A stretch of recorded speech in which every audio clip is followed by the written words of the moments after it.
वो फ़ायदेमंद नहीं हो सकी। 205 रन आगे जब हम लोगों ने जाना है, न्यूजीलैंड ने खेलना है, एक बहुत स्ट्रॉन्ग टीम नज़र आ रही थी, लेकिन 205 के बाद आउट होने के बाद अब जब आगे सेमीफाइनल के लिए, तो ये डिस्टर्ब नहीं करेगी इनको, इनकी फॉर्म आउट जो हुई है?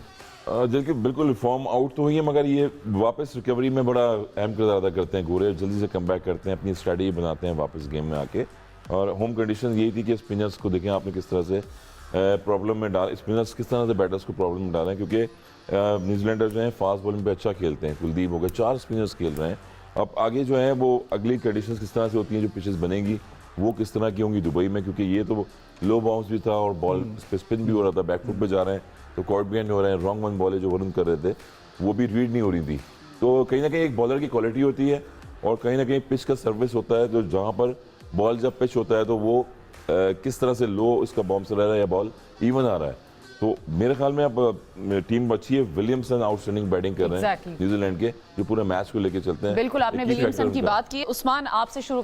अपनी फॉर्म के साथ खेलते हैं और अपनी ट्रेनिंग के ऊपर खासी तवज्जो देते हैं। और एक और चीज़ मैं यहाँ पर ऐड करना चाहूँगा, भी आप फील्डिंग का जिक्र कर रहे थे, तो न्यूजीलैंड का ट्रेनिंग सेशन मैंने बड़े क्लोज से देखा हुआ है, तो उसके अंदर जो डिफरेंट चीज़ एक मुझे नज़र आई है वो ये है कि वो टेनिस रैकेट से प्रैक्टिस करते हैं उनके जितने भी फील्डर्स हैं। और अगर आप टेनिस के रैकेट से कोई शॉट बॉल मारें तो वो बल्ले से ज़्यादा तेज़ जाती है। तो जो फील्डर्स उनके वहाँ पर करीब खड़े होते हैं वो बाकायदा इतने उनके रिफ्लेक्सेस शार्प हैं न्यूजीलैंड के प्लेयर्स के, कि वो उनके लिए उस गेंद को पकड़ना भी बड़ा आसान लग रहा था। हालांकि रैकेट से जो आप हिट करते हैं बॉल को तो वो बॉल बहुत ज़्यादा स्पीड पे जाता है। तो इसी वजह से एक एडवांटेज ये भी है उनके फील्डर्स को, और दूसरा एक उनका कल्चर है फील्डिंग का और रग्बी का, जिस तरह यासिर भाई ने बात की कि वो भी खेलते हैं वो, तो उसमें एथलेटिज्म ज़्यादा आ जाता है।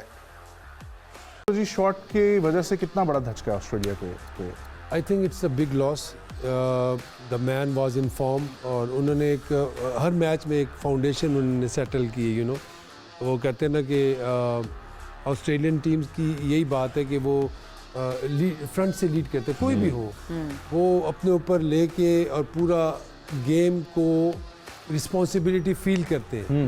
और जिस तरह का वो स्ट्रेंथ शो कर रहा था मैथ्यू शॉट, और जिस तरह वो बॉलर्स की क्लास ले रहा था, तो वो बहुत एक कॉन्फिडेंस पीछे आपकी जो ये इंटेंट है बड़ा ज़बरदस्त पॉजिटिव मैसेज भिजवाती है आपके ड्रेसिंग रूम में। स्पेशली आप वनडे खेल रहे हो, आप बड़ी टीम के अगेंस्ट खेल रहे हो, आप बड़ा टोटल चेस कर रहे हो, आपको एक्सपीरियंस प्लेयर चाहिए। तो यस, मैं समझता हूँ कि शॉट जो थे ना वो शेल था वो क्रैक कर गए थे, वो प्रेशर से निकल गए थे, यू नो। वो कॉन्फिडेंस में थे। आई डोंट नो कि क्या हुआ, उनकी इंजरी किस चीज़ की है। घुटने की मगर टीम में खेलते हैं ऑस्ट्रेलियंस, डजंट मैटर, फर्क नहीं पड़ता। लेकिन वही मैं बात करने लगी थी कि 5 मेन प्लेयर्स तो ऑलरेडी उनकी टीम में नहीं है। एक और चला गया, फर्क तो उनको वैसे पहले भी कोई नहीं पड़ा। कैप्टनसी करते हैं ऑस्ट्रेलिया की, हेजलवुड थे, मिचेल स्टार्क थे, टॉप बॉलर्स थे इनके, winning Trump card number 1 position पे आके वर्ल्ड क्रिकेट में, मगर इनको कोई फर्क नहीं पड़ता है। फिर भी जिस तरह से हमने इंग्लैंड का उन्होंने स्टार्ट लिया, आप कह रहे हैं कोई फर्क नहीं पड़ेगा मैथ्यू शॉट, कोई फर्क नहीं पड़ेगा। इनके पास मैक्सवेल जैसे प्लेयर्स हैं, इनके पास जो आई होप कि कोई फर्क ना पड़े, अपने ट्रेंड खेलते हैं, क्योंकि मैथ्यू शॉट ने जो